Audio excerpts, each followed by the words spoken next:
पिछली कक्षा में हम लोग देख रहे थे कैसे हम लोग शून्य की संख्या निकालेंगे।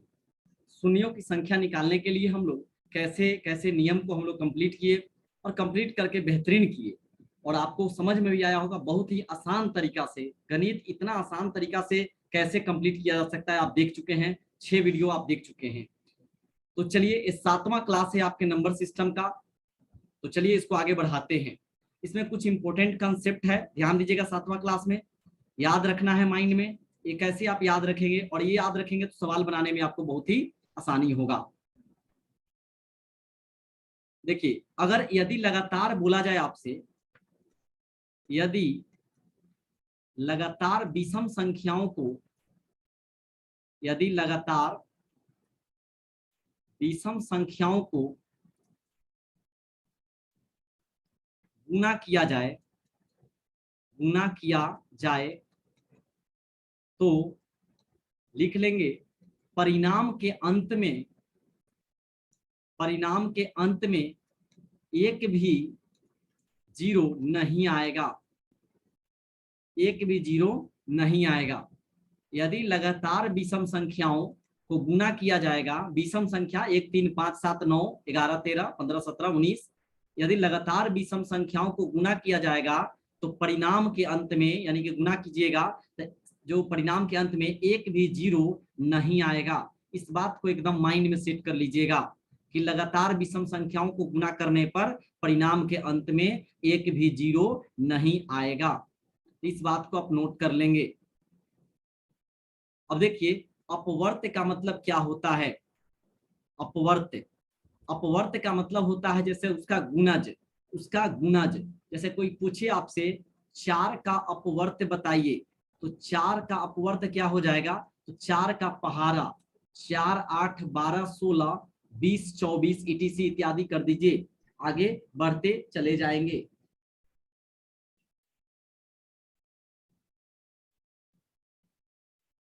अब अगर आपसे कोई पूछे 8 का अपवर्त बताइए, 8 का अपवर्त कोई पूछे तो करना क्या है, 8 का पहाड़ा हो जाएगा 8 16 24 32, इसको नोट कर लीजिएगा। अब हम देखते हैं, हम लोग समांतर श्रेणी के थोड़े कंसेप्ट को यहाँ पे हम लोग को करना होगा, क्योंकि समांतर श्रेणी के जो एरिथमेटिक प्रोग्रेशन के कंसेप्ट को कर लेंगे तो सवाल बनाने में बहुत ही आसानी होगा। समांतर श्रेणी टॉपिक है इसी चैप्टर में, समांतर श्रेणी, जिसको हम बोलते हैं एरिथमेटिक प्रोग्रेशन, प्रोग्रेशन समांतर श्रेणी, समांतर श्रेणी, या इसको हम श्रेणी भी कहेंगे तो कोई दिक्कत नहीं है, सीरीज बोलते हैं श्रेणी, अरिथमेटिक सीरीज। समांतर श्रेणी टॉपिक है हमारा। इसमें हम लोग समझेंगे जो प्रथम पद होता है उसको ए कहते हैं, यानी प्रथम पद उसको हम ए कहेंगे, और जो हमारा कॉमन डिफरेंस होता है, समान अंतर होगा, समान अंतर यानी कॉमन डिफरेंस इसको बोलते हैं, कॉमन डिफरेंस। तो कैसे निकालेंगे तो गौर से समझिएगा। अगली संख्या में से, अगली संख्या में से पिछली संख्या घटा देंगे तो क्या हो जाएगा, हमारा ए कॉमन डिफरेंस निकल जाएगा, और प्रथम पद दिया रहेगा सवाल में, वही हमारा प्रथम पद हो जाएगा, ए हो जाएगा। तो इसमें कोई दिक्कत नहीं है। पदों की संख्या, पदों की संख्या को हम n से डिनोट करेंगे, n से डिनोट करेंगे, इसको नोट करते चलिएगा। nवां पद जो होगा इसका an बराबर a plus n minus 1 into D होता है। nवां पद क्या हो जाएगा, an बराबर a plus n minus 1 into D होता है।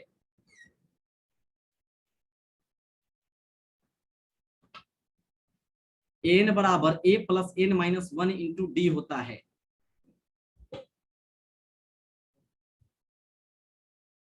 अब आगे लिखेंगे हम लोग, यदि अंतिम पद के लिए, अंतिम पद के लिए अगर बात करते हैं, यदि अंतिम पद बराबर एल, अंतिम पद को अगर हम एल कहे, एल हो तो याद रखेंगे एल बराबर क्या हो जाएगा, A plus N minus 1 into D हो जाएगा, इसको भी नोट कर लेंगे। n पदों का योग, n कहने का मतलब कोई भी नंबर 5, 10, 20 कुछ भी हो सकता है। n पदों का जब योग निकालना है तो n/2 into 2a plus n-1 into D हो सकता है। n/2 into 2a plus n-1 into D हो सकता है। इस फॉर्मूला का यूज तब करेंगे अंतिम पद मालूम नहीं रहने पर n पदों का योग याद रखेंगे n/2 into 2a plus n-1 into D हो जाएगा। अंतिम पद मालूम नहीं रहने पर हम n पदों का योग निकालने का ये फॉर्मूला यूज करेंगे। अगर अंतिम पद मालूम हो तब क्या करेंगे, अगर अंतिम पद मालूम हो तब क्या करेंगे, तब हम लगाएंगे फॉर्मूला n/2 इंटू ए प्लस एल हो गया लास्ट टर्म, ये क्या हो जाएगा, ए प्रथम पद, एल हो जाएगा लास्ट टर्म। इतना आप नोट कर लेंगे। अब चलेंगे सवाल पे। सवाल कैसे बनाएंगे,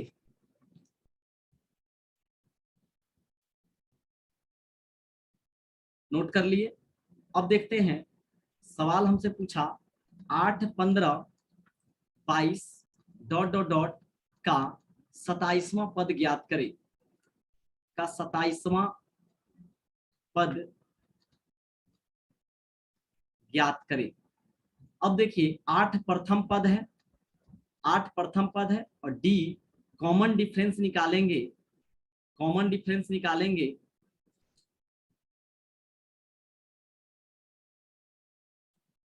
क्या कर रहे हो, थोड़ा सा सपोर्ट करो ना। कॉमन डिफरेंस की बात करेंगे। अब देखिए कॉमन नामे में लगा है कॉमन डिफरेंस, तो अगली संख्या में से पिछली संख्या को घटा दीजिए। 15 में से 8 गया 7, कैसे निकाले, 15 माइनस 8 कर देंगे तो 7 आ गया। अरिथमेटिक प्रोग्रेशन तभी होगा जब उसका डिफरेंस यानी कॉमन डिफरेंस सभी जगह बराबर होने लगेगा। 22 में से 15 घटाइए तो भी 7 आएगा, 15 में से 8 गया तो 7 आया, हर जगह 7 ही रहता है। कॉमन डिफरेंस 7 आ गया, ए का वैल्यू डी आ गया। और आपको निकालना क्या है, 27वां पद, एन का वैल्यू कितना है, 27 दिया हुआ है, 27 दिया हुआ है। तो आप जानते हैं ए एन बराबर A plus n-1 into D होता है। तो ए 27, इसी का वैल्यू तो निकालना है। ए का वैल्यू 8 हो जाएगा और 27 माइनस 1 एक गुने डी का जगह पर हो जाएगा आपको 7। तो 8 प्लस यहाँ हो जाएगा 26 गुने 7 हो जाएगा, 26 सत्ते हो जाएगा 20 सत्ते 140 और 42 182 प्लस 8 कितना आ गया 190। आपका इस प्रश्न का आंसर आ गया। इस प्रश्न का आंसर कितना आ गया, 190 आ गया। यहां से ए का वैल्यू निकाल लिए थे, ए का वैल्यू 8 हुआ। डी का वैल्यू कैसे निकाले, 15 में से 8 गया तो 7 हो जाएगा। अगली संख्या में से पिछली संख्या घटा देंगे तो डी का वैल्यू आ जाएगा। और निकालना था आपका 27वां पद, एन का वैल्यू 27 हो गया। तो एन बराबर A plus n-1 into D कर दीजिए। तो यहाँ ए 27 का वैल्यू कैसे हो जाएगा, 8 प्लस 27 माइनस 1 गुने 7 करिए और यहाँ से सवाल का आंसर आ गया आपका, ए निकल गया 190 इस प्रश्न का आंसर हो जाएगा। अगला सवाल देखिएगा,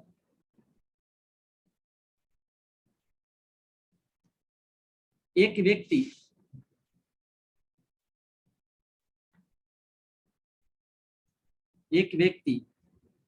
पहले दिन 18 रुपए, दूसरे दिन 30 रुपए, तीसरे दिन 42 रुपए, तीसरे दिन 42 रुपए जमा करता है। एक व्यक्ति पहले दिन 18 रुपया, दूसरे दिन 30 रुपया, तीसरे दिन 42 रुपया जमा करता है। इसी प्रकार एक महीने तक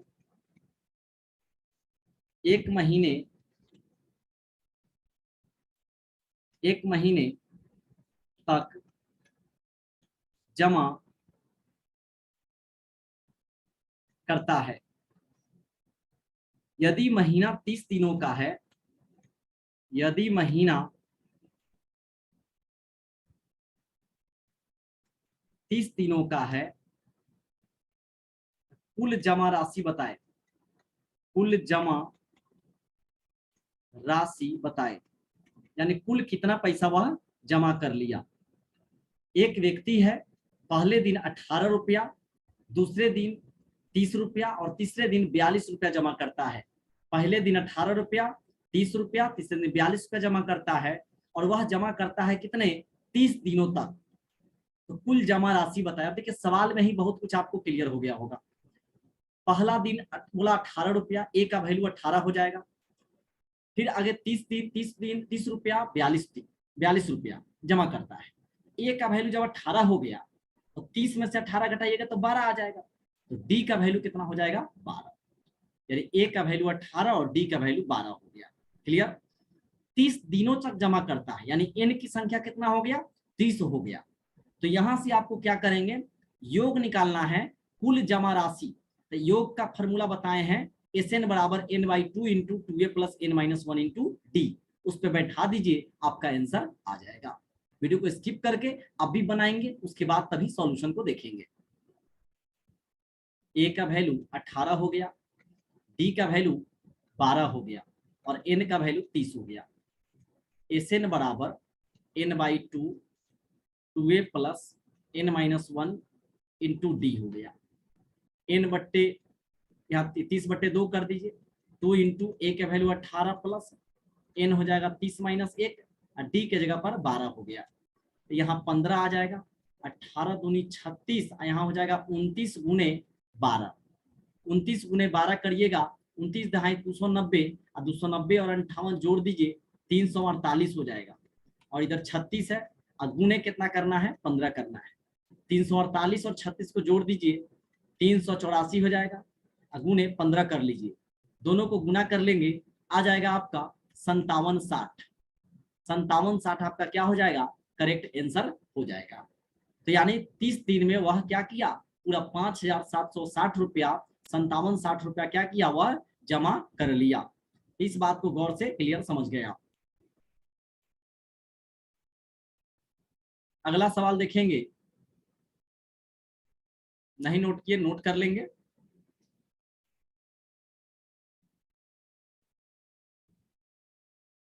अगला सवाल कहता है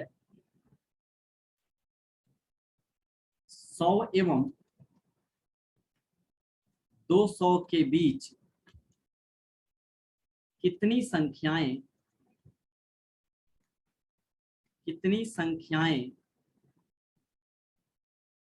3 से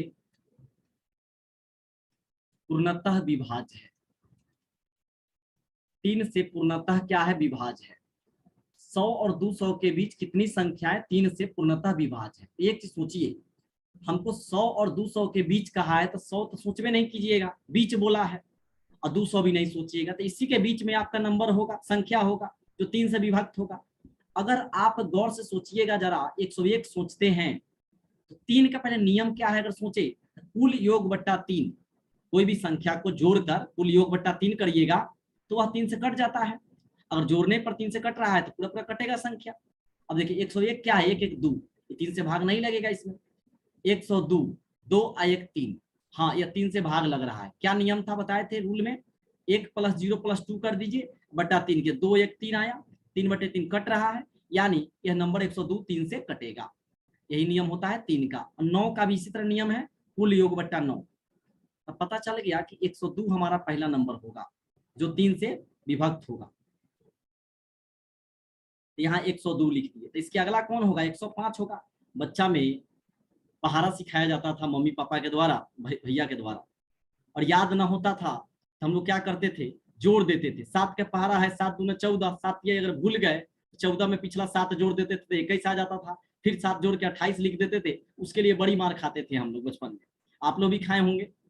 चलिए, तो बचपना सबका होता है। 102 105, तो यहाँ समझिए 3 3 बढ़ा दीजिए, 108 कहाँ तक चलेगा, 200 तक बोला है, 200 के पीछे में है। इसके पीछे चलिएगा तो 3 से कटने वाला, अगर 199 देखते हैं अगर आप, 9 9 18 1 19 नहीं कटेगा 3 से, 9 8 17 1 18 यह 3 से कट जाएगा। अब यही दिया हुआ है, इसमें पूछा है n का वैल्यू कितना है।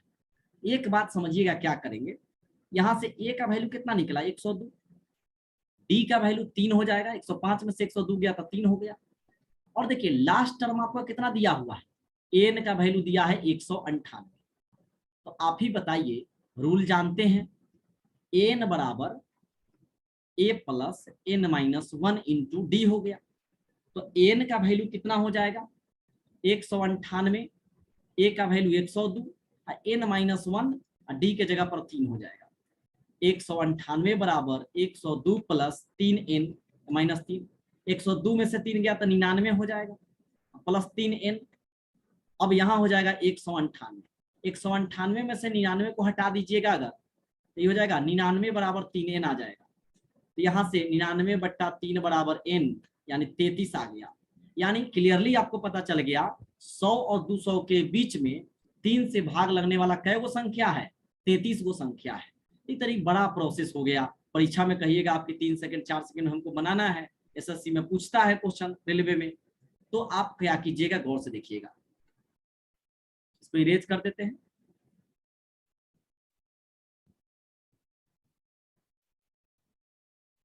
जब बोला कि 100 और 200 के बीच, 100 और 200 के बीच 3 से पूर्णतः विभाज्य होने वाली संख्या कितना है, तो कुछ नहीं करना, इस 3 से इस 100 को भाग लगा दीजिए, इसी 3 से इस 200 को भाग लगा दीजिए। तो यहाँ लगाइएगा तो 3 तिहाई 9, 1 0 और 3 तिहाई 9, एक शेष बच रहा है, शेष से मतलब नहीं है हमको, इससे मतलब है। अब 3 से लगाइएगा तो 3 छक्का 18 और 2 0, 3 छक्का 18, यहाँ 2 बचा। अब दोनों को भाग दे देना है, ये कितना आया है 66, ये आया है 33।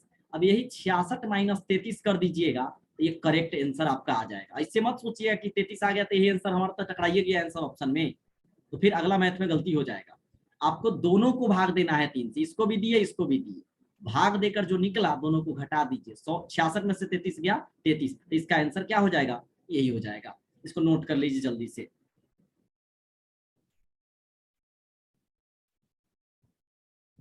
अब देखेंगे अपवर्त की संख्या बराबर, वर्त की संख्या बराबर, याद रखेंगे बड़ा वैल्यू का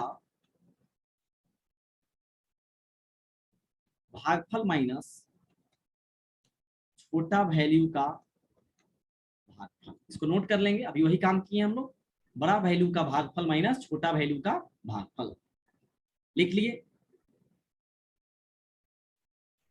और एक और इंपॉर्टेंट कंसेप्ट आप लिख लीजिएगा, इस नियम का प्रयोग करते समय, अभी जो नियम लगा रहे थे जैसे भाग दे रहे थे और भाग देकर आसानी से घटा दे रहे थे, तो थोड़ा सा इसमें भी दुविधा है। इस नियम का प्रयोग करते समय जब बड़ा वैल्यू पूर्णतः कट जाए, जब बड़ा वैल्यू पूर्णतः कट जाए, तो भागफल में से जो आया है भागफल कटने वाला, उसमें से एक घटाकर तब नियम का प्रयोग करिएगा। अब देखिए उसको कैसे बनाते हैं, उस तरह के सवाल को फिर से सुन लीजिए, लिख लीजिएगा। इस नियम का प्रयोग करते समय जब बड़ा वैल्यू पूर्णतः कट जाए, तो जो बड़ा वैल्यू का जो भागफल होगा, बड़ा वैल्यू का जो भागफल होगा उसमें एक कम करके तब इस नियम का प्रयोग कीजिएगा। छोटा वैल्यू में पूर्णतः कटने पर कोई परिवर्तन नहीं करना है आपको। छोटा वैल्यू में अगर पूर्णतः कट जाए पूरा पूरा तो कोई परिवर्तन नहीं करना है, लेकिन बड़ा वैल्यू में अगर कट जाए पूरा पूरा तो भागफल में एक कम करके नियम का प्रयोग करना है। नोट कर लिए।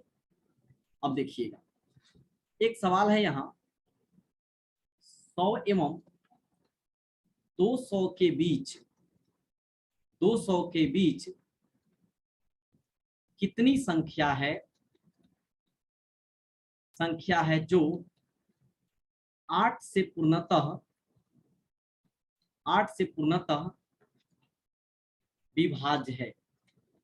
यही सवाल है, 100 और 200 के बीच कितनी संख्या है जो 8 से पूर्णतः विभाज्य है।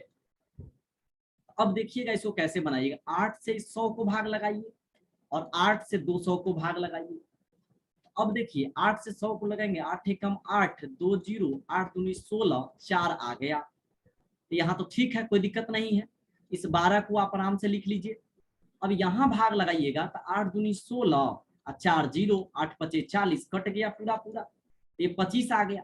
तो ऐसा गलती बिल्कुल नहीं करना है कि 25 माइनस 12 13 हमारा आंसर, तो गलती हो जाएगा। जब पूरा पूरा कट गया तो यहाँ एक कम करके आपको आंसर देना है, यानी 25 में से एक गया तो 24 हो जाएगा, आई वाला 12 घटा दीजिए, यानी 12 आंसर हो जाएगा। क्या किए हम लोग, यहाँ 25 था ना तो ये कम कर दीजिए, 24 लिखिएगा, यहाँ 12 है तो 12 लिखिएगा, घटा के आप आंसर कर दीजिएगा, कोई दिक्कत नहीं हुआ होगा।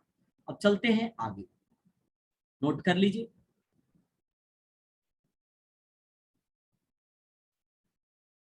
यदि दो या दो से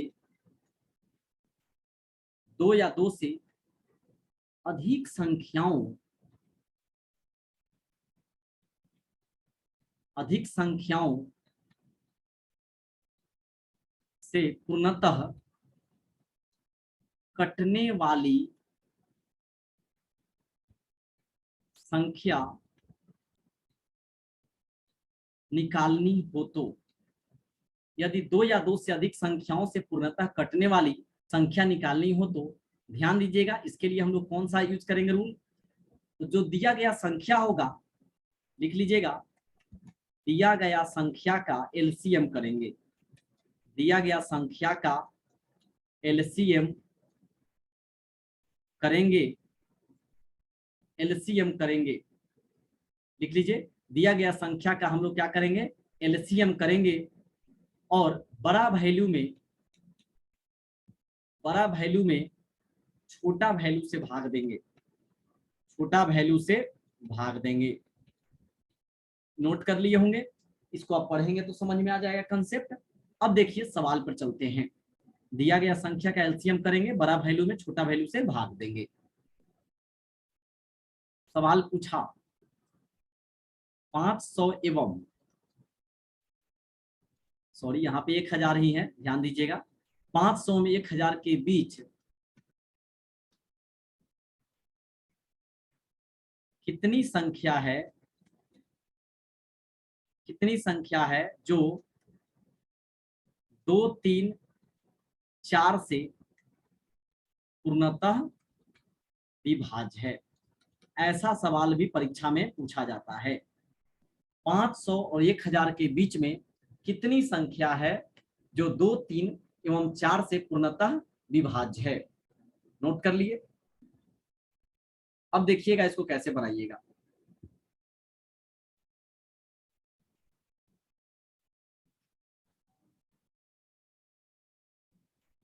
अब हम लोग क्या करेंगे, 2, 3, 4 का एलसीएम लेंगे, 2, 3 और 4 का जब एलसीएम लीजिएगा तो यह 12 आ जाएगा। एलसीएम कितना आया, 12 आया। अब इस 12 से 500 को भाग दीजिए, 12 चौक 48 हो जाएगा, 2 0, 12 एकम 12, 8 आ गया। इसको तो भाग दे दिए हम लोग। अब हम लोग देते हैं 12 में कितना से, 1000 से भाग, क्योंकि 500 और 1000 के बीच बोला था। 12 अट्ठे 96 और 4 0, 12 दूनी 36, 4 आ गया। तो जब ऐसा आ गया तो क्या कहा है रूल में, ऊपर में रूल पढ़ लीजिए एक बार, दिए हुए संख्या का एलसीएम लेकर बड़ा वैल्यू एवं छोटा वैल्यू से भाग करेंगे। तो यहाँ पे क्या करना है आपको इस तरह में कि यहाँ पे 8 आया, 12 से इसको भाग दिए तो कितना आया, 41 बार में कट गया, यहाँ 8 शेष बच गया। 12 से इसको 82 बार, यहाँ सॉरी 12 में, यहाँ 12 सत्ते, सॉरी माफ कीजिएगा, यहाँ 3 होगा, 12 तिहाई 36 होगा, तो 83 हो जाएगा, यहाँ 4 आ गया। अब क्या कीजिए, इस 83 को इस 12 से घटा दीजिएगा, हाँ सॉरी 41 को, 83 माइनस 41 कर दीजिए, 3 में से 1 गया 2, 8 में से 4 गया 4, हो गया। इसको आप नोट कर लेंगे जल्दी से, भाग का एलसीएम ले लीजिएगा और दोनों को भाग कर दीजिए, जो भागफल आया उसको घटा दीजिएगा, 83 में से 41 गया, कितना हो जाएगा, 42, इसका आंसर हो जाएगा। अगला प्रश्न देखते हैं हम लोग,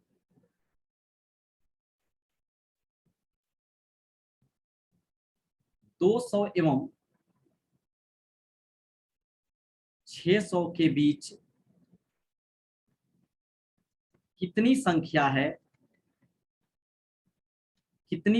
है जो 4, 5, 6 से पूर्णतः विभाज्य है या विभक्त है, कुछ भी बोल दे समझ लेंगे, विभक्त और विभाज्य दोनों एक ही चीज है। अब देखिए 4, 5, 6 दिया हुआ है, तो वीडियो को स्किप करके रोक देंगे, स्टॉप कर देंगे वीडियो को, पॉज करके अब देख लीजिएगा, इसको बना लीजिएगा खुद से, उसके बाद फिर वीडियो को देखिएगा सोल्यूशन। 4, 5, 6 का एलसीएम लीजिएगा, 4 6 कैल्शियम 12, 12 25 60 आ गया। 60 में 200 से भाग लगाइए, 60 या 180 आ गया, यहाँ 20 बचा। और 60 में जब 600 को लगाइएगा तो यह 10 बार में पूरा पूरा कट जाएगा। तो रूल क्या बताया गया था, जब यहाँ 10 रहे तो ये कम कर दीजिए, 9 लिखिए। और यहाँ 3 है तो क्या लिखेंगे, 3 लिखेंगे। 9 में से 3 गया तो 6, क्या हो जाएगा आंसर। जब वैल्यू पूर्णतः कट जाए तो भागफल में एक कम करके लिखना है। तो भागफल में एक कम करके हम लिख दिए। तो आज वाले क्लास में इतना ही। और इकाई अंक ज्ञात करना आप सीखेंगे। इकाई अंक कैसे ज्ञात करना है तो नेक्स्ट क्लास में आप सीखेंगे। उसके बाद का जो टॉपिक होगा हमारा, इकाई अंक के बाद भाग विधि पर आधारित प्रश्न होगा, शेष निकालने पर आधारित प्रश्न होगा, पावर वाली संख्या का भाग देकर शेष निकालना होगा, भाजक निकालना सीखेंगे, भाग देने की दूसरी विधि सीखेंगे। बस यहीं पे एक क्लास खत्म हो जाएगा। तो 1 से 2 वीडियो और इस चैप्टर में आपको मिलेगा। 7 से 8 क्लास, 8 क्लास का ये टारगेट था, 8 क्लास में खत्म हो जाना चाहिए था, लेकिन हमको लगता है कि 9 तक जाना चाहिए, क्योंकि बहुत ही मतलब एक छोटा क्लास बीच में भी आया था, 12 मिनट का जो क्लास आया था, उसमें अगर हम 35 का करा देते तो बिल क्लियर हो जाता। तो निश्चित ही ये सभी प्रश्न, देखिए ये सभी कंसेप्ट है जो एक सिर्फ रेलवे में नहीं, एसएससी के हर पोस्ट, सीजीएल हो, एमटीएस हो, एलडीसी हो, चाहे रेलवे ग्रुप डी हो, बिहार एसएस सीजीएल हो, इंडिया के अंदर जो भी कॉम्पिटिटिव का एग्जाम होता है वहां पे ऐसा प्रश्न पूछा जाता है। आपको विश्वास नहीं, आप जाकर प्रैक्टिस सेट को देखिएगा। मिलते हैं नेक्स्ट क्लास में। जय हिंद, जय भारत।